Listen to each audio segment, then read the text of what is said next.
Good morning students. आज अपन पढ़ेंगे chapter number 3 class 10th mathematics का एक्सरसाइज 3.2 की इंट्रोडक्शन पार्ट। ये वीडियो इंट्रोडक्शन का होने वाला है।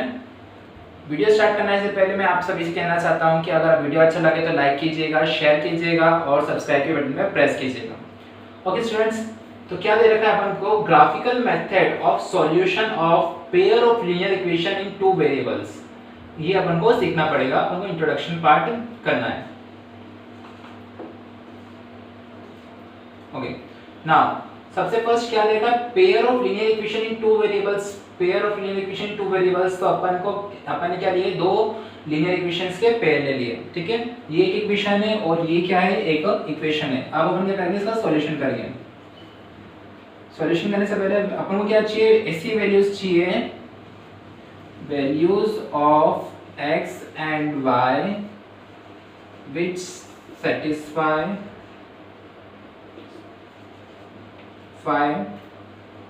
the equation 1 and 2 simultaneously। अपन को x और y की ऐसी वैल्यू चाहिए जो इक्वेशन 1 और 2 को एक साथ क्या करे? सेटिस्फाई करे। साइमल्टेनियस का मतलब एक साथ इन दोनों को क्या करना चाहिए? सेटिस्फाई करना चाहिए। तो अपन लेते हैं फॉर एग्जांपल x = 4 और y = 2। ये अपन ने वैल्यूज दी, देखते हैं सेटिस्फाई करे कि नहीं करे। x की जगह 4 रखेंगे और y की जगह क्या रखेंगे? 2 = 0। 4 - 4 कितना आ जाएगा? LHS बराबर RHS आ रहा है। सेकंड क्वेश्चन में देखते हैं 3x + 4y = 20। 3 4 + 4 की जगह 2 रखेंगे = 20। इसमें भी क्या आ रहा है? LHS बराबर RHS आ रहा है। सो ये x = 4 और y = 2, इन दोनों की इक्वेशन को क्या करिए? सेटिस्फाई करिए। दैट मींस ये वैल्यू क्या है? इन दोनों इक्वेशन का क्या है? सॉल्यूशन है। That means this values is a solution of both equation। ये दोनों वैल्यू क्या है? सॉल्यूशन है इन दोनों इक्वेशन का। बोथ इक्वेशन 1 and 2 का सॉल्यूशन है। अब आप कहेंगे सर आपको कैसे पता कि x = 4 और y = 2? ये आपने कहाँ से ली? तो ये अपन को कहाँ से मिली है? ये अपन को ग्राफिकल मेथड से मिली है। ग्राफिकली अपन क्या कर सकते हैं? इसको शो करेंगे तब अपन को पता चलेगा कि ये दोनों क्या है? इसका सॉल्यूशन है। इससे दूसरे भी हो सकते हैं। दूसरी इक्वेशन दूसरी पॉइंट्स पुट करेंगे तो अपन को LHS बराबर RHS नहीं मिले। जब LHS बराबर RHS नहीं मिलेगा तो क्या होगा? वो उसका सॉल्यूशन नहीं होगा।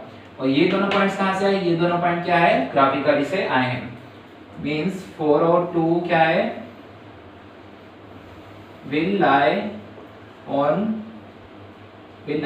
Line L1। ये 4 और 2 क्या है? इस L1 की लाइन, ये इक्वेशन क्या अगर एक लाइन प्रोड्यूस कर रही होगी तो उस लाइन पे लाई कर रहे होंगे। और 4 और 2 will also lie on second equation और सेकेंड लाइन। ये सेकेंड लाइन पे भी क्या कर रहे होंगे? लाई कर रहे होंगे, बन रहे होंगे। दैट मींस इन दोनों का क्या है? कॉमन पॉइंट्स है। Common points of L1 and L2, इन दोनों का क्या है? कॉमन पॉइंट्स हैं। Note it down students. Okay, तो ये क्या है? लाइन L1 पे भी लाई कर रहा है, लाइन L2 पे भी लाई कर रहा है। दैट मींस इसके कॉमन पॉइंट्स किस पे है? लाइन L1 और L2 पे। तो कब कॉमन पॉइंट्स होता है? जब अपनी एक लाइन है और ये दूसरी लाइन है। ये लाइन L1 और ये लाइन L2, ये दोनों लाइन क्या करी? इस पॉइंट पे क्या करी? इंटरसेक्ट कर रही है। तो अपन जो कह सकते हैं इसका P और XY क्या है? दोनों कॉमन पॉइंट है। जब इसका कॉमन पॉइंट होगा तभी ये इंटरसेक्शन होगी। क्या लिखेंगे अपन? If a line intersect at a single point then the pair of linear equation is then the equation has only one solution। इसका क्या होगा? एक ही सॉल्यूशन होगा। मींस अगर ये लाइन L1 और L2 दोनों इंटरसेक्ट कर रही है तो इसका कॉमन पॉइंट क्या होगा? एक पॉइंट बनेगा और ये इंटरसेक्शन कर रही है तो इसका क्या होगा, ओनली हैव वन सॉल्यूशन। इसका अपन क्या कर सकते हैं, एक ही सॉल्यूशन निकाल सकते हैं। जैसे 4 और 2 इसका क्या होगा, एक ही सॉल्यूशन होगा। इस लाइन को अपन क्या बोलते हैं, कंसिस्टेंट। एक मिनट, जिनका वन सॉल्यूशन होता है उस इक्वेशंस को क्या बोलते हैं, कंसिस्टेंट पेयर ऑफ इक्वेशन भी कहा जाता है। और उसको क्या बोलते हैं, यूनिक सॉल्यूशन होता है इनका। क्या होता है, यूनिक सॉल्यूशन। यानी अगर लाइन इंटरसेक्ट कर रही होगी तो वो क्या होगा, उसका ओनली वन सॉल्यूशन होगा। कंसिस्टेंट पेयर ऑफ इक्वेशन भी कहते हैं उसको, और इसका क्या होता है, यूनिक सॉल्यूशन होता है। ये हो गई अपनी फर्स्ट कंडीशन। सेकंड कंडीशन क्या होती है, अगर एक लाइन L1 है, ये लाइन L1 और ये लाइन L2 पे ही क्या कर रही है, वापस जा रही है, तो इसके बहुत सारे सॉल्यूशन होंगे, बहुत सारे कॉमन पॉइंट्स होंगे। कॉमन पॉइंट्स कब होते हैं, जब एक लाइन दूसरी लाइन को काटती है तब। ये तो इसके ऊपर ही काट रही है ना, तो इसके बहुत सारे सॉल्यूशन होंगे। That means if a line meet at so many points, then ये क्या होगा, इसका इनफाइनाइटली मैनी सॉल्यूशंस।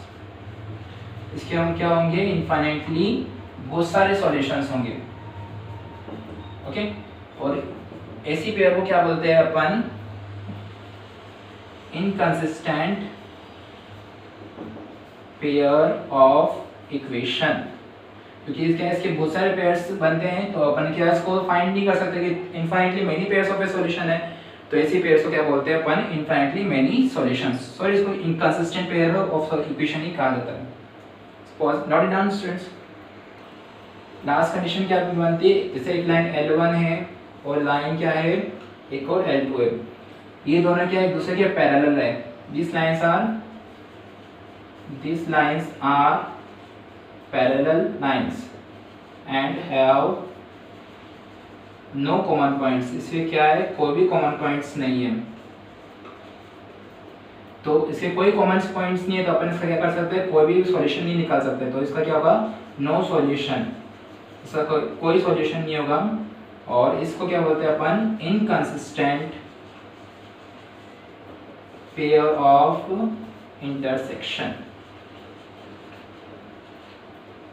आगे और पढ़ेंगे इसको थोड़ा डिटेल में, उससे पहले note it down students. Start. Okay, now अपन क्या करते हैं, अब मेथड्स देख लेते हैं ऐसी इक्वेशंस को, पेयर ऑफ लीनियर इक्वेशंस को, टू वेरिएबल्स को सॉल्व करने के लिए। क्या करेंगे अपन, method of solution of pair of linear equations in two variables. ये अपन ने क्या लिखी है, इनके जनरल फॉर्म लिखे हैं। और अपन ने इधर क्या ले लिए, दो एक जनरल फॉर्म ले लिए हैं और दो पेयर अपन ने लीनियर इक्वेशंस के ले लिए।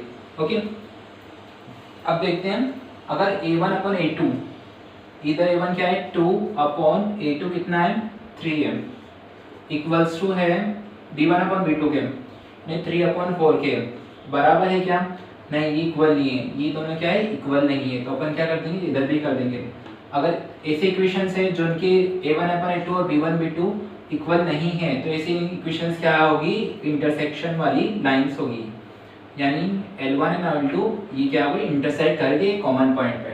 तो अपन क्या लिखेंगे, इंटरसेक्ट लाइन होगी और इसका क्या होगा, हैव वन सॉल्यूशन, इसका एक सॉल्यूशन होगा।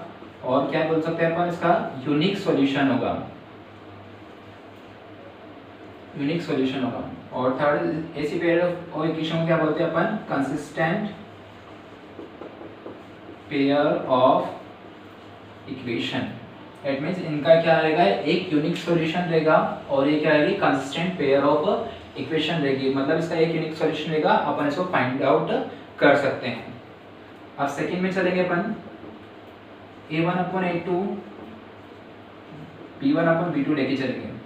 इनके लिए भी इक्वेशंस लिख लेते हैं, 2x plus 3y plus 4 is equals to 0,